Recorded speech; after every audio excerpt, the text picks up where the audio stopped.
ekonomi yang lulus kuliah S1 pada tahun 2013. Nah, mulai dari bulan Maret 2014, Dimas diterima bekerja pada PT Jalan-Jalan dengan gaji dan tunjangan tiap bulan sebesar 3,5 juta. Lalu, tanggal 1 April, Dimas Santoso menikah dengan pujaan hatinya. Yalah, pujaan hatinya. Lalu, pertanyaannya, kapankah Dimas Santoso paling lambat mendaftarkan diri untuk memperoleh NPWP? Ada yang tahu nggak jawabannya apa? Kapan? 31 Maret, Kak Bang. Oke. Kurang tepat. Jawabannya 30 April 2015. Kenapa? Karena kan kalau kalian mungkin ada di sini ada yang relawan pajak kali ya? Ada yang pernah ikut relawan pajak nggak? Ada ya? Ada, Bang. Oke, ada kan? Kan mungkin udah dikasih tahu kan kalau masa tahun pajak itu kan dimulai dari 1 Maret sampai 30 April. Nah, 1 Maret sampai 31 Maret kan wajib pajak orang pribadi kan. Lalu April badan. Nah, tapi kan case-nya di sini itu Dimas nih menikah 1 April 2014. Nah, Dimas kan kalau kita misalnya menikah itu otomatis PTKP kita berubah juga dong. Kan bertambah status kawinnya. Jadi berdasarkan pasal 7 ayat 2 Undang-Undang PPH, maka PTKP ditentukan menurut keadaan wajib pajak pada awal tahun pajak. Nah, keadaan wajib pajaknya sendiri kan Dimas ini kan menikah. Jadi PTKP-nya juga ikut berubah dan menikahnya 1 April gitu loh. Jadi paling lambat dia mendaftarkan diri untuk memperoleh NPWP baru dengan status yang baru itu 30 April 2015. Oke, ada yang mau tanyakan sampai sini? Kalau nggak ada lanjut ya. Oke, nomor 2. Bang. Oke, ya, kenapa? Oh, berarti kan tadi Bang kata Bang kan dari tanggal 1 Maret sampai 30 April kan. Terus kita kan sesuai dengan keadaan. Kalau misalkan dia menikahnya nih di bulan Maret, berarti bisa jadi dia paling lambat daftarkan diri di 31 Maret ya, Bang?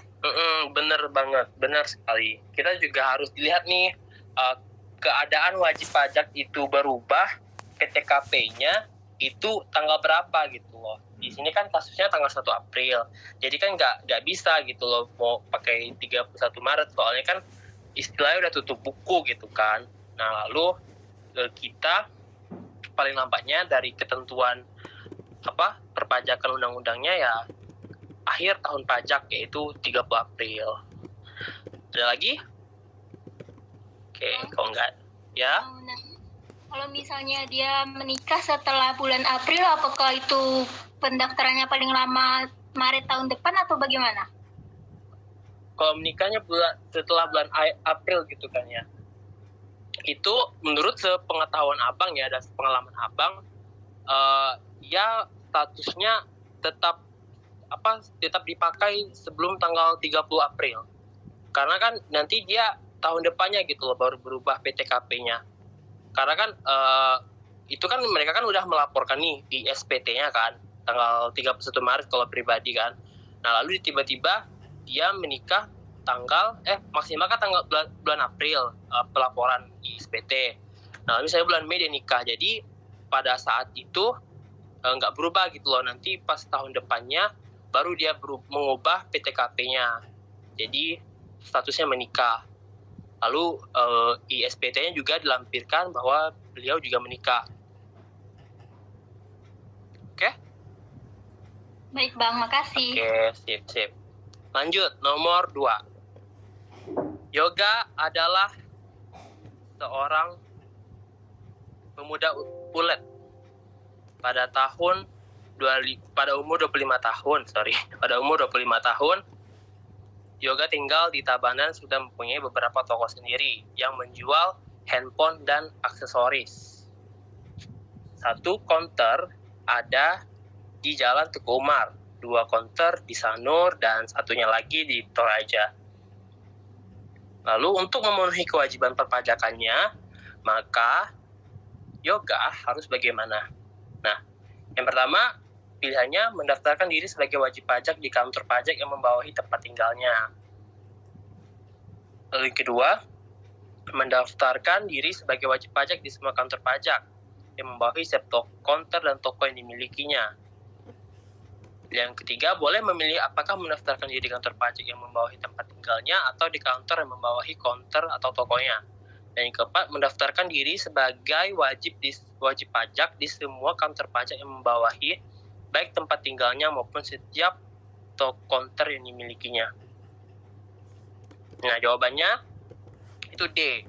Mendaftarkan diri sebagai wajib pajak di semua kantor pajak yang membawahi baik di tempat tinggalnya ataupun konternya. Nah, ini kenapa? Karena udah ada penjelasannya ya di Undang-Undang Perpajakan PMK 182/PMK 3 tahun 2015 untuk usaha ataupun OPPT selain ke KPP domisili tapi juga ke KPP lokasi. Jadi selain KPP domisilinya yoga dan juga didaftarkan ke KPP lokasi tempat yoga itu melakukan usaha gitu, konternya ataupun tokonya itu di mana. Tuh. Ada yang mau tanyakan? Oke, next. Kalau nggak ada, kita lanjut ke nomor 3. CV Maju Terus, CV Maju Terus adalah perusahaan perdagangan besar farmasi yang berkedudukan di Singaraja. Tetapi CV Maju Terus terdaftar sebagai wajib pajak di kantor KPP Palangkaraya. Nah, kasus tersebut nih terjadi karena kenapa gitu kan? Lalu jawabannya yang pertama, aku maghrib mau pergi ya, CV Maju Terus merupakan wajib pajak badan yang mempunyai penghasilan sangat besar. Ini salah ya kan ya. Mau penghasilannya berapa ya nggak ngaruh gitu. Lalu yang kedua, CV Maju Terus merupakan wajib pajak badan yang berdasarkan Undang-Undang KUP harus terdaftar di kantor KPP Palangkaraya karena mempunyai penghasilan sangat besar. Ini juga kurang tepat karena mau penghasilannya berapa, mau kecil atau mau besar, itu tidak mempengaruhi status terdaftarnya badan di suatu KPP. Yang ketiga, CV Maju Terus merupakan wajib pajak badan yang mempunyai penghasilan sangat besar dan tempat usahanya berkedudukan di wilayah kantor KPP Palangkaraya. Ini juga nggak masuk lah ya. Dan jawabannya itu ialah CV Maju Terus merupakan wajib pajak badan yang ditetapkan Direktorat Jenderal Pajak yang terdaftar di kantor pelayanan pajak Madya Palangkaraya. Nah, ini kenapa? Karena berdasarkan pasal 2 ayat 3 Undang-Undang KUP, DJP itu dapat menentukan tempat pendaftaran suatu badan usaha. Jadi, Direktorat Jenderal Pajak itu memiliki kewenangan untuk menentukan suatu badan usaha tersebut menjadi wajib pajak di salah satu KPP-nya. Gitu. Oke, ada yang mau tanyakan lagi? Oke. Diam-diam nih ngerti atau nggak ngerti? Ngerti lah ya. Insyaallah, Bang. Insyaallah, Bang. Oke, ngerti lah ya. Ini bisa dibaca-baca lagi. Iya atau B, Bang. Oke. Nggak kedengeran. Oh, nggak kedengeran?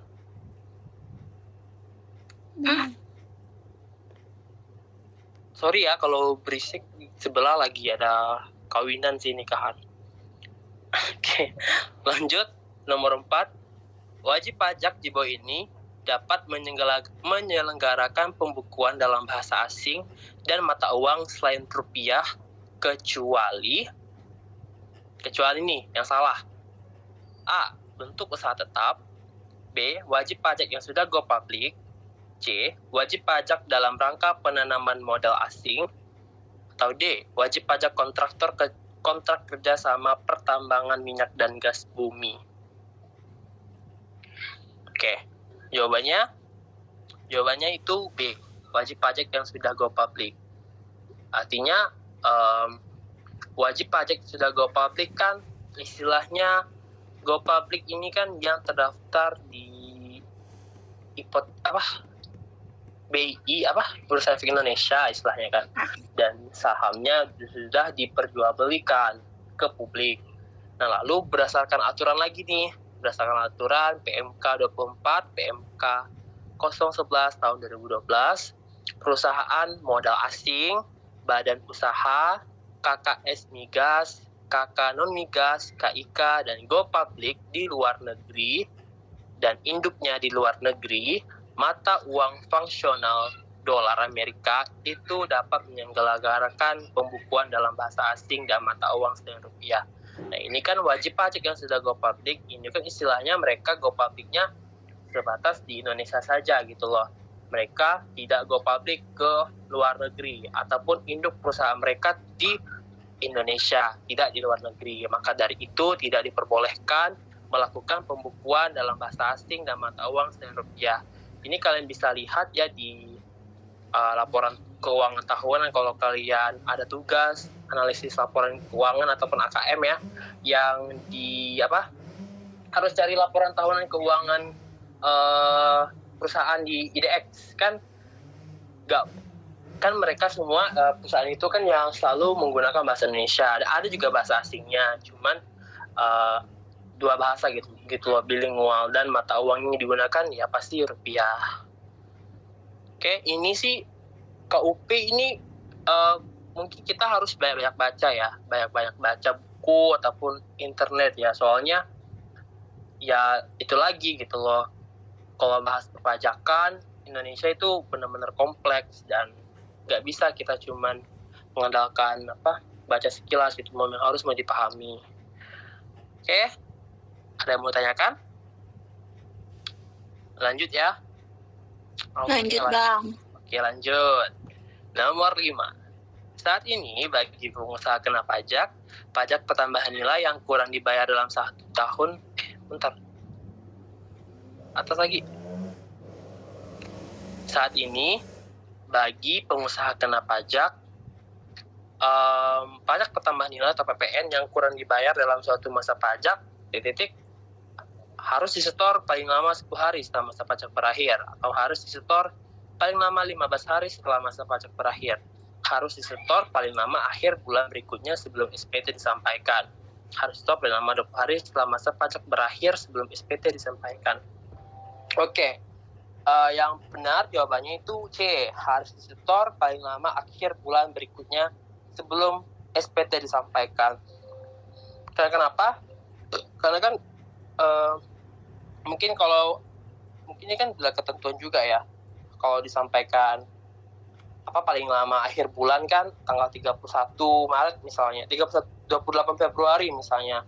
Ya mungkin perusahaan juga mempunyai waktu gitu loh buat menghitung jumlah pajak yang akan mereka laporkan dan bayarkan di bulan Maret. Kan tahun pajak kan bulan Maret. Jadi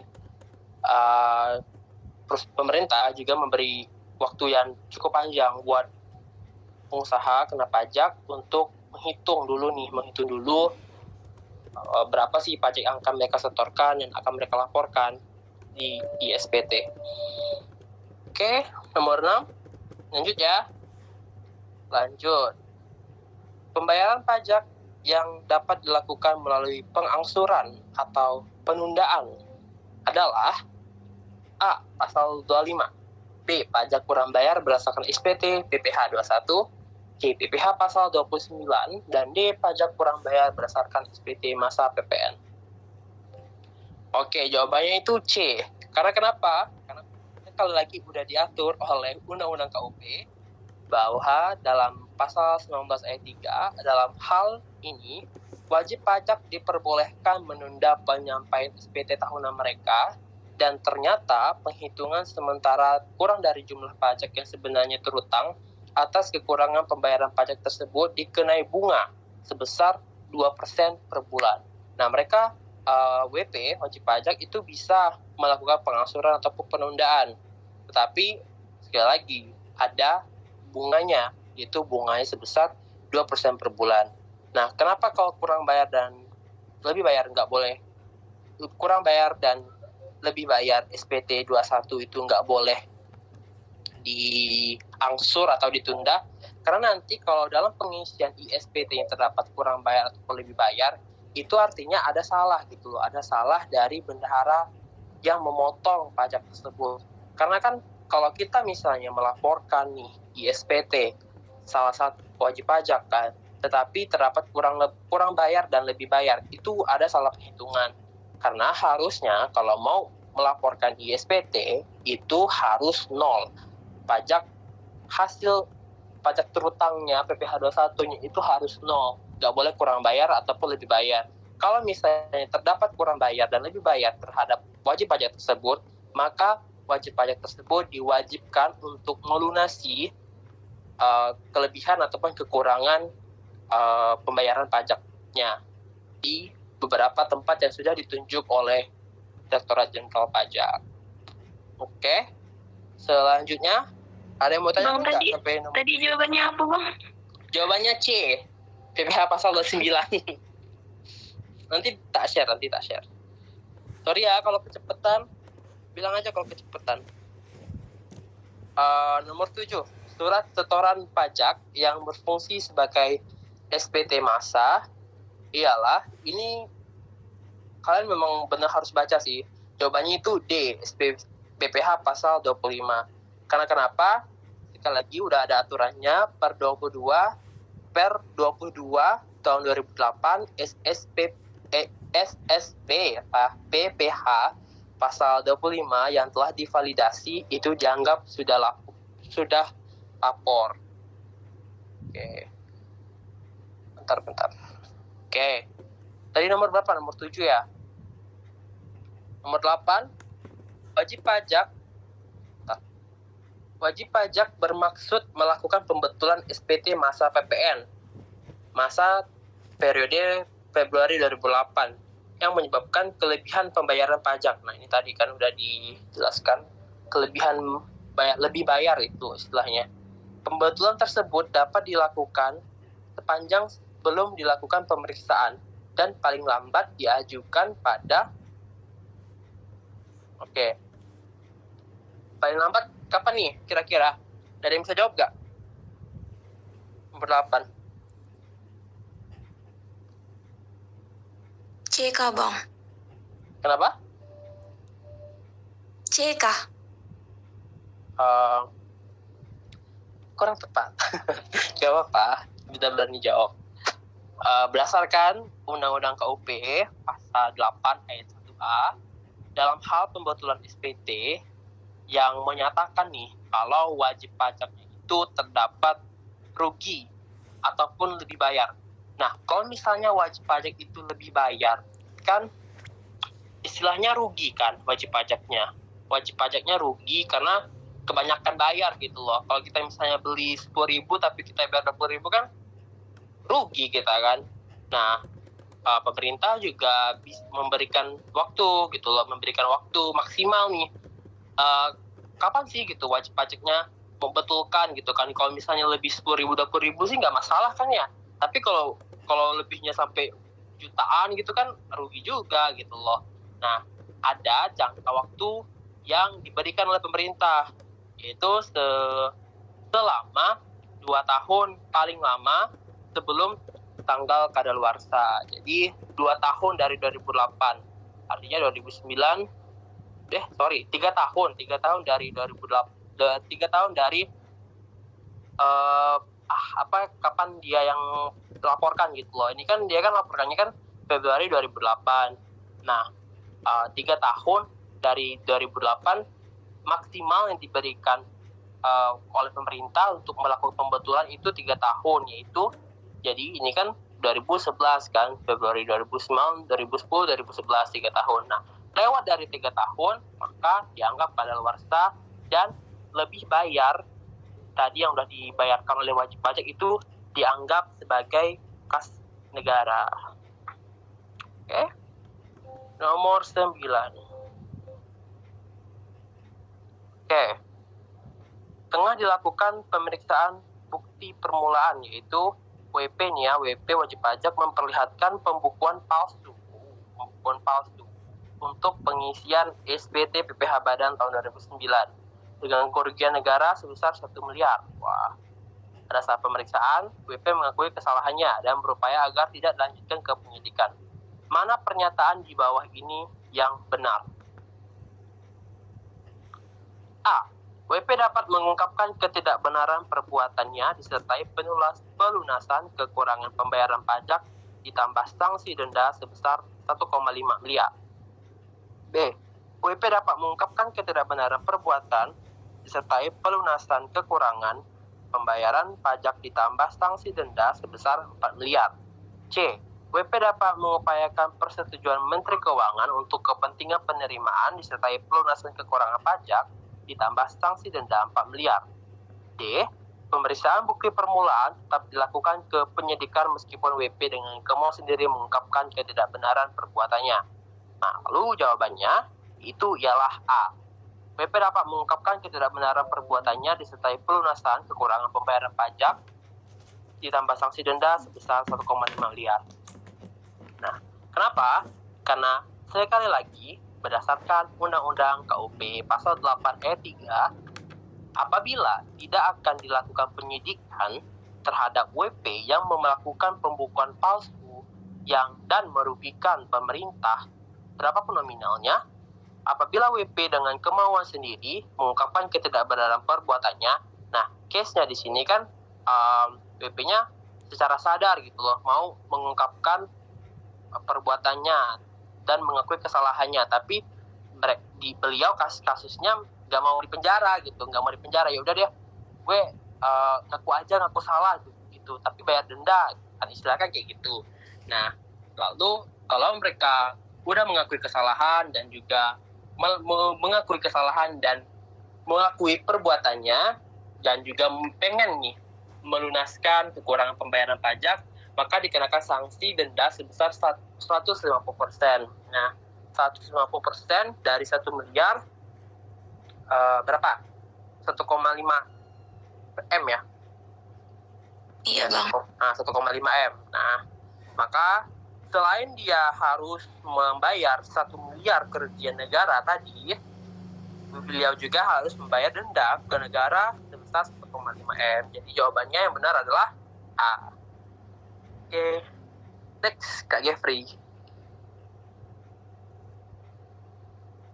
Oke, Jeffrey silakan. kedengeran nggak suaranya? Kedengaran, Kak. Oke, lanjut ya. Bentar.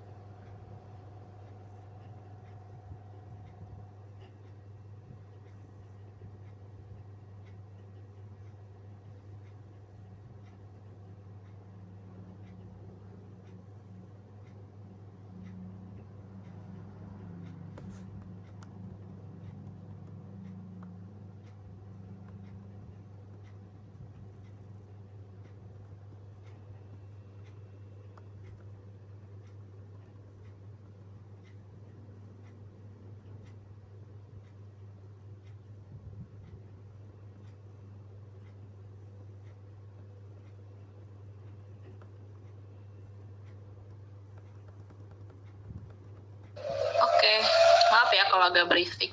Oke, jadi nomor 10 itu soal tentang produk hukum dari Ditjen Pajak yang memiliki kedudukan hukum dan bersifat eksekutorial. Adalah, jadi produk hukum itu kan banyak ya. Jadi kalau di sini tuh nanti kalian bisa cari gitu produk hukum dari Ditjen Pajak. Banyak sih, rata-rata tuh kayak peraturan-peraturan gitu, ya kayak ini surat-surat gitu. Nah, jadi kalau yang bersifat eksekutorial kan namanya juga execute ya. Execute kalau dari bidang hukum itu tuh execute itu tuh kayak paksa gitu. Jadi kayak menyita paksa gitu. Biasanya tuh yang orang-orang hukum bilangnya gitu. Jadi kalau eksekutorial dalam arti pajak berarti kan ngomonginnya paksa nih, berarti masuknya ke surat paksa. Ini bisa dilihat kalau sesuai KUP-nya itu bisa dilihat di UU 19 tahun 2000. Di situ kalian bisa lihat gimana cara penyerahan surat paksa gitu dari segi pajak. Oke, aku lanjut ya kalau nggak ada pertanyaan. Oke.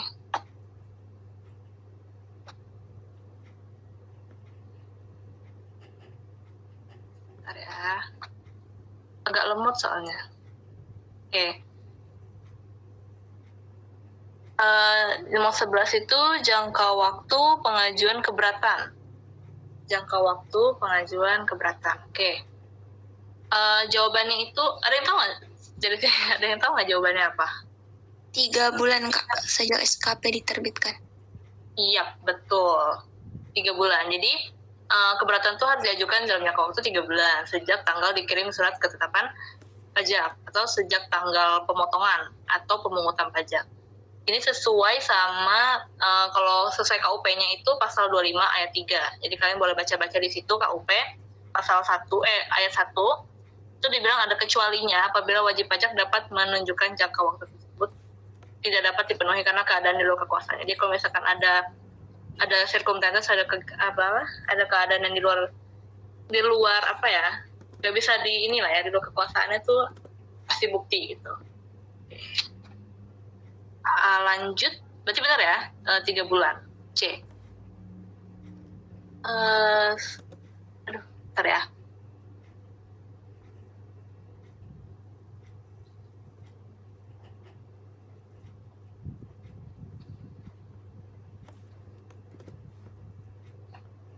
Surat tagihan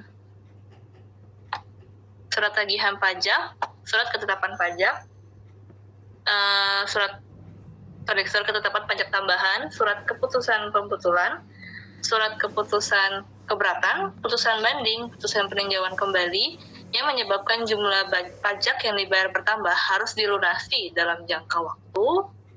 Ada yang tahu berapa? 1 bulan Kak? Iya. Iya, betul. Iya. Jadi surat-surat ini itu tuh ada jangka waktunya. Jangka waktu itu 1 bulan sejak tanggal diterbitkan.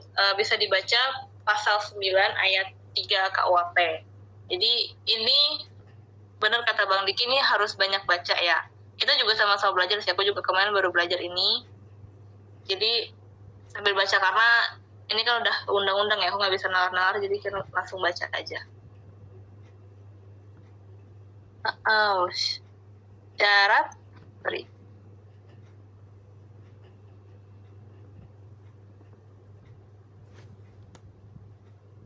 Bentar ya, syarat.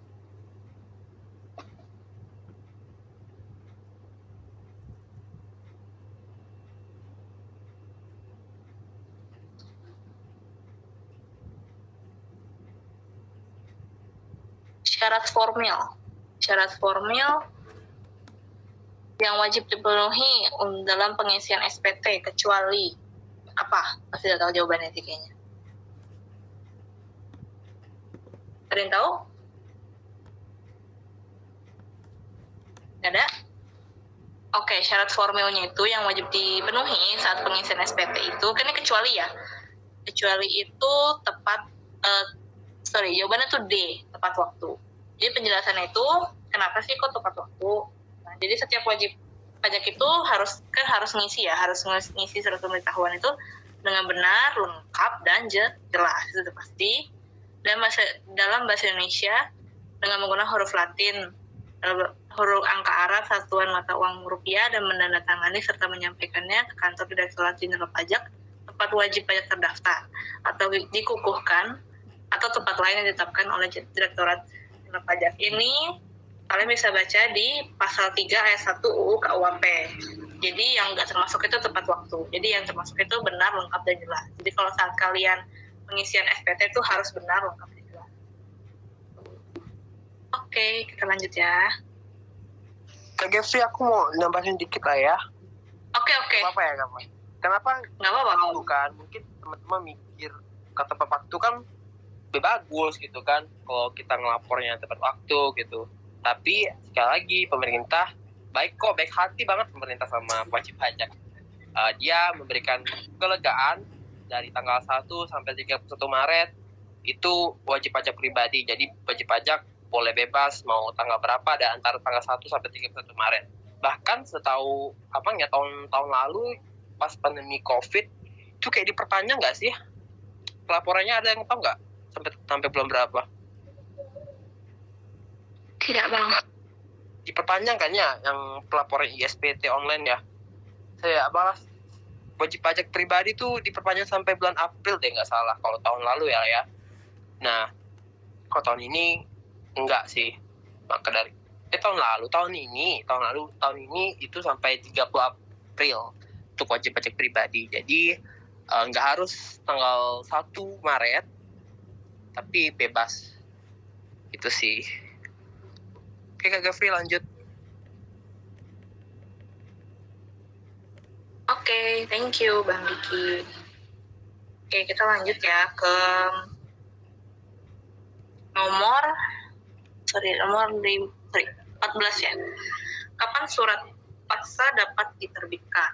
Oke, dan itu jawabannya? C Kak jawabannya Kak. Iya. Sorry, salah. Oh, B jawabannya. Oh, B. Bukan. Nggak apa-apa. Thank you. It's okay. Jawabannya betul. Itu juga salah.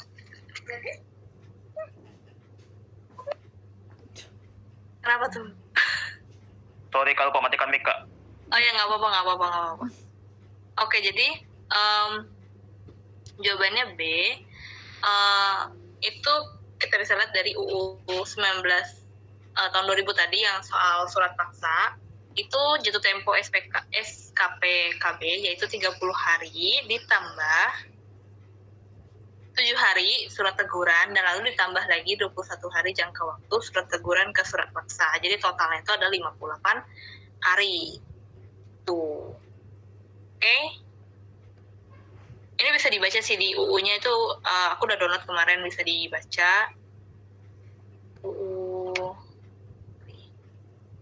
UU 19 tahun 2000. Oke, kita lanjut ya.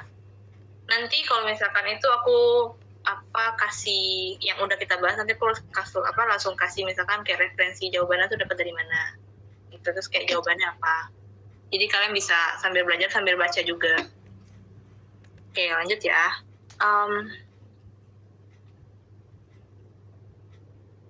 Berapakah? Aduh, sorry.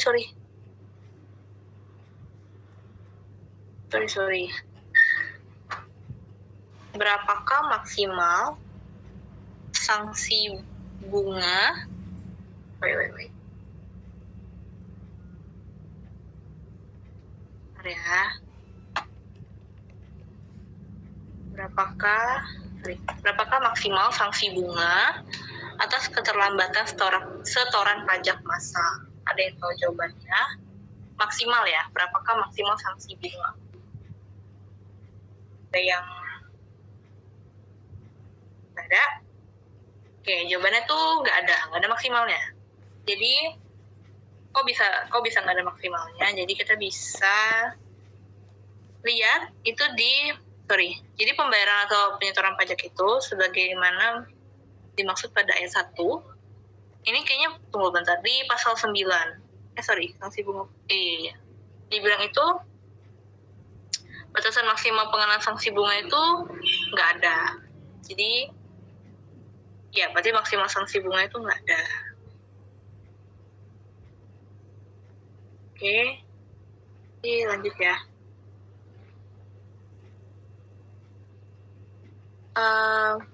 Ini manakah yang benar ya?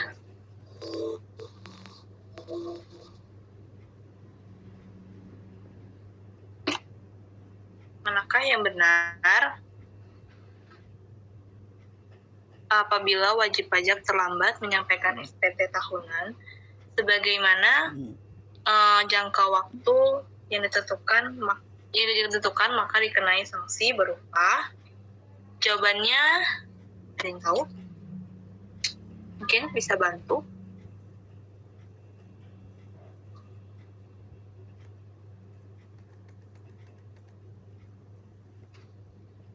Oke, nggak ada ya. Berarti jawabannya itu C. Kok C sih Kak gitu kan? Salah. Aku sambil bukain undang-undangnya, jadi kayak ada bukti gitu. Oke. Sambil bacain dari pasalnya.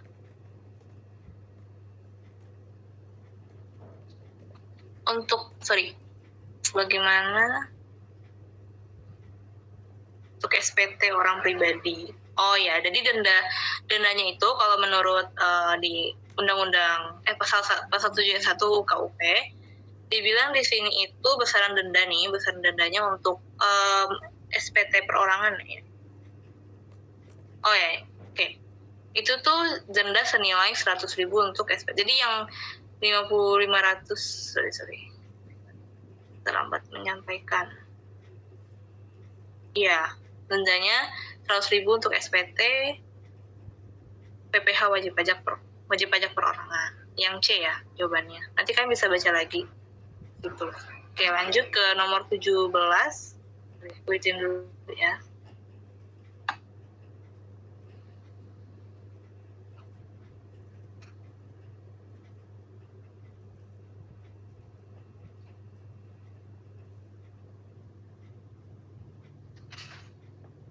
Wajib pajak dapat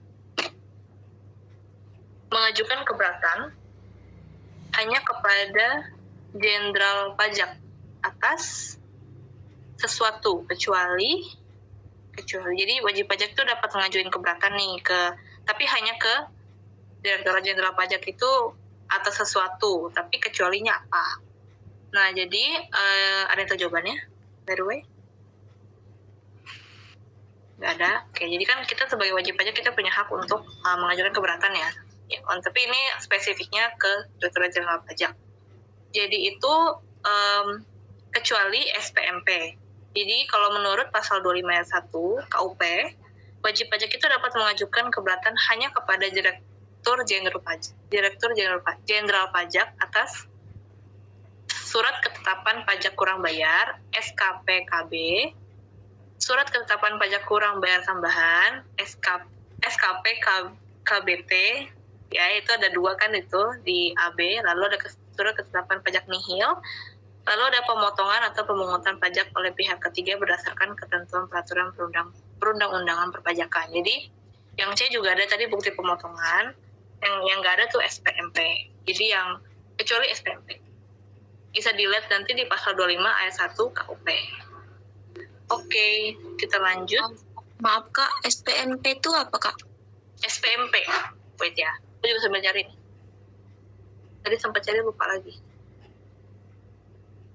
Surat pajak, wait ya.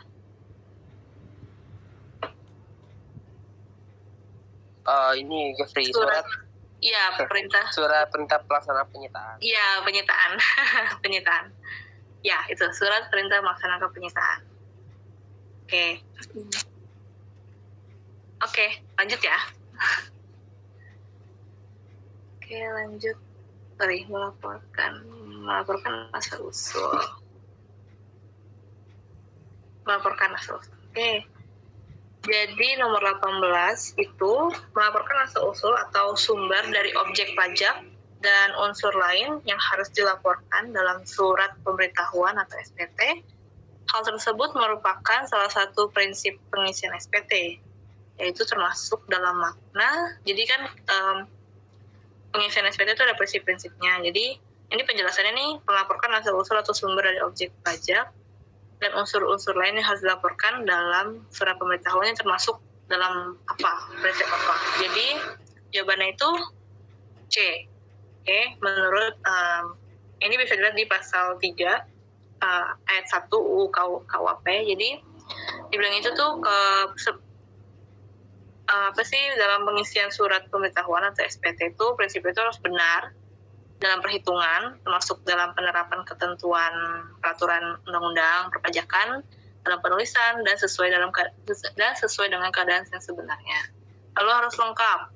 Jadi di SPT itu harus memuat unsur-unsur yang berkaitan dengan objek pajak dan unsur-unsur lain yang harus dilaporkan dalam surat pemberitahuan.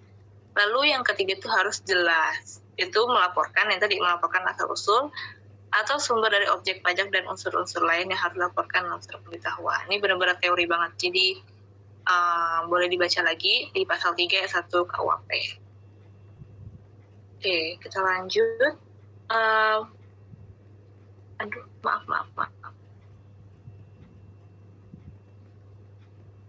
Oke, penandatanganan SPT dapat dilakukan dengan cara Jadi tanda tangan di SPT tuh bisa dengan cara apa?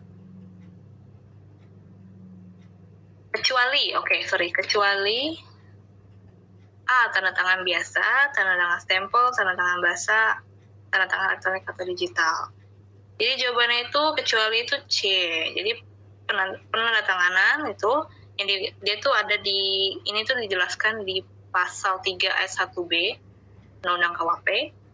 Itu dibilang penandatanganan itu pada dimaksud pada S1 tadi dapat dilakukan secara biasa dengan tanda tangan stempel atau tanda tangan elektronik atau digital yang semuanya mempunyai kekuatan hukum yang sama, yang tata cara pelaksanaan diatur dengan atau berdasarkan peraturan Menteri Keuangan. Jadi ini bisa dilihat lagi di pasal 31B UU KUHP. Jadi yang tanda tangan biasa boleh, tanda stempel boleh, elektronik atau digital boleh, yang nggak boleh itu tanda tangan basah. Oke. Lanjut. Kak, mau tanya Kak, boleh nggak Kak? Iya, silakan. Tanda tangan basah itu apa Kak? Tanda tangan basah. Oke. Sebenarnya aku juga agak-agak gimana sih tanda tangan basah dan tangan sorry. Tanda tangan biasa ya, apa sih bedanya kan?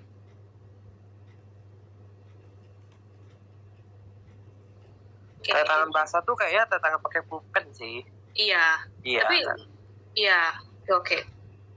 Biasanya kalau tanda tangan basah itu pakai tinta gitu. Jadi yang biasa sih orang kalau misalkan tanda tangan basah tanda tangan biasa kan juga pakai tinta, tapi kalau yang basah itu biasa pakai tinta. Kayaknya nih lebih ke orang zaman dulu gitu sih, kayak pakai tinta gitu.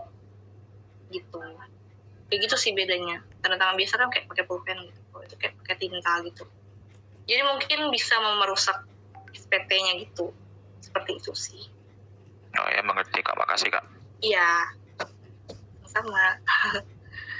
Oke. Kita lanjut. Ini udah nomor 20 ya. Oke, nomor 20. Oke. Terakhir.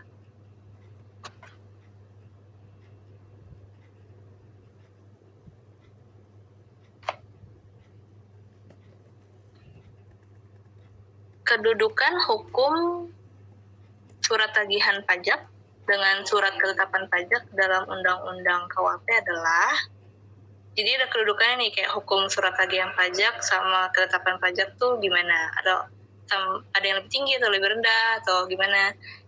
Kira-kira ada yang tahu jawabannya? Oke, jawabannya itu setara, sama aja. Jadi surat tagihan pajak sama surat ketetapan pajak itu sama gitu. Jadi nggak ada bedanya. Itu bisa dilihat pada pasal 14 ayat 2 KUHP. Dari situ penjelasannya, jadi kayak surat tagihan pajak itu sama ininya, kayak kedudukannya itu sama surat ketetapan pajak. Gitu. Oke, dari sini ada yang mau ditanyain nggak? Atau Kak, dari bagaimana nomor berapa gitu? Mungkin nanya ke Bang Diki atau nanya ke aku juga boleh. Cukup jelas ya kayaknya. Kayaknya cukup jelas kali ya. Cukup jelas ya.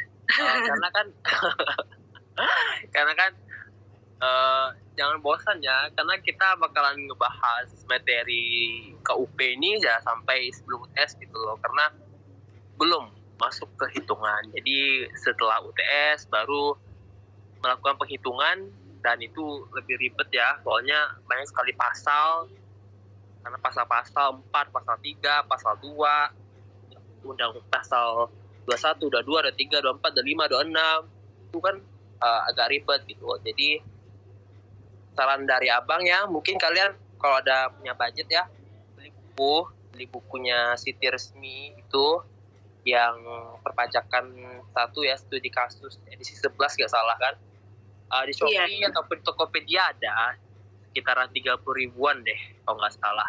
Sekitar segitu. Iya, soalnya kalian juga harus ada pegangan gitu, soalnya nanti mau ngerjain UTS UAS Bapak itu waktunya bener-bener mepet, cuman dikasih 1 jam setengah nggak salah, dan soalnya 50 soal dulu UTS-nya, 50 soal ABC 1 jam setengah. Jadi ya nggak sempat mau buka Google apa segala macam ya, pegangannya harus buku. Ya kalau diharapkan sih semua punya buku lah ya. Nabung. Oke. Iya. Kayaknya sampai di situ ya. Minggu depan Iya. kita lanjut lagi pembahasan tentang soal-soal KUP lagi, dan juga nanti kita bakal ngebahas soal UTS tahun lalu yang dikasih oleh Bapak. Iya. Sip. Bang, Ya. mau tanya dong Bang, untuk yang soal yang baru kita bahas nih Bang, ini dapat referensi dari Bapak atau gimana Bang? Sebenarnya ini referensi dari internet ya. Cuman kami juga mencarinya berdasarkan arahan dari Bapak gitu loh. Iya. Karena kan KUP kan pembahasannya ya seputaran tentang SPT, pembetulan, pembayaran, dan juga Sanksi. ketentuan wajib pajak dan lain-lain, surat-surat ketetapan pajak dan lain-lain. Jadi itu arahan dari beliau, dan beliau juga nggak kasih materi dari beliau gitu loh, PPT-nya juga nggak dikasih sama kami gitu kan.